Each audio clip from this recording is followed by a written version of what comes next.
Okay, Lead Farmer 73, and I'm just giving another update on another row of my trees here. There's the apple orchard that I just had in another video right over there. And a little fig tree down there that I'm going to move. That's why I'm not mentioning. That's a brown turkey fig. But I'm waiting till winter comes before I start bothering it. It grew so good this year. This is a row of my persimmon trees.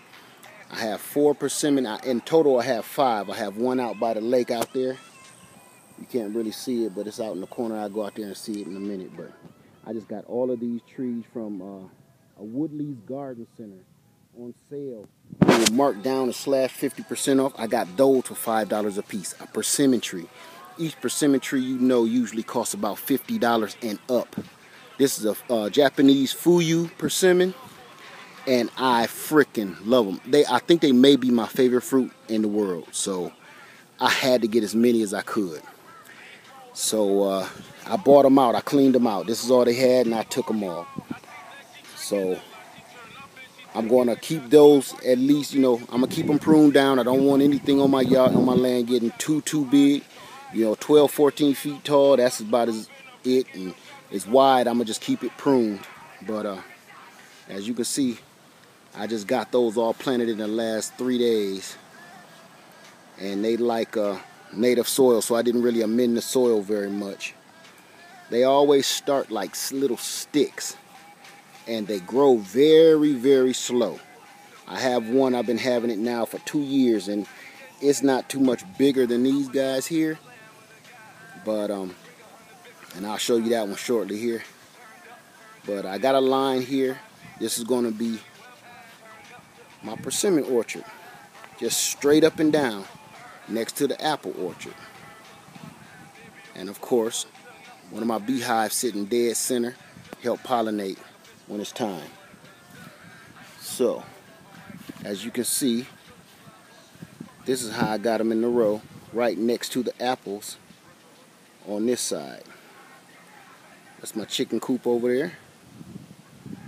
Alright, and I'm going to hurry up and head out by the water so we can see my oldest persimmon tree. On the way, I'll take you through a little quick tour. Look at my chicken coop in my run that I built over the winter. I know it's a little shoddy, but I had to hurry up and do it because I had the chickens ordered and they got here a little fast. So I'm going to redo it maybe this coming winter. This is a bee nuke that I started. I caught a swarm of bees and put them in there, and they've been in there ever since, and they're doing great. So I just left them in there. I kind of treat them like a feral hive. I don't even bother with them. Don't even look in there. They're so strong and there's so many. They're fine. So one of the strongest hives I got. Okay, there's my biggest and oldest hive. That's the one that started everything. It's hive 1, and it is busy right now. As you can see, there's plenty of honey in there. I haven't been in there to take anything out yet, so working my way to it.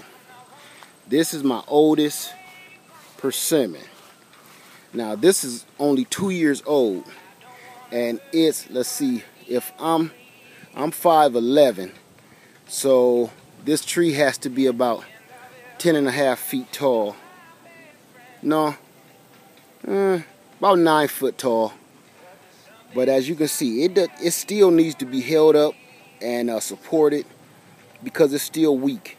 And that's, you know, I moved in this house a year ago, so this tree has been in the ground for a year. I got a lot of new growth. As you can see, this big shoot coming out the top here. This just happened in the last 30 days. I mean, it's taller than I can reach. And I gotta say, it's about 2 foot tall. Just, you can see where it starts right here. That's where it ended at, the top of the tree. And it grew 2 feet in the last 30 days.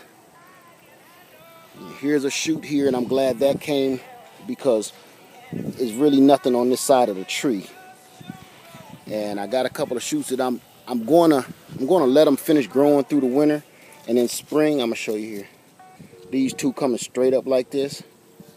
Watch out. You can see those 2 sprouts coming straight up. I'm going to let those finish growing. And when they harden off in the spring, I'm going to cut them off and graft them onto something else. Maybe another spot on the tree. But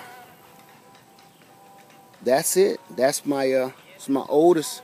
I was full of fruit this year and they all dropped off. I hear that happens a lot. I read a lot of forums on them, and fruit drop is very common when they're young, so I don't mind.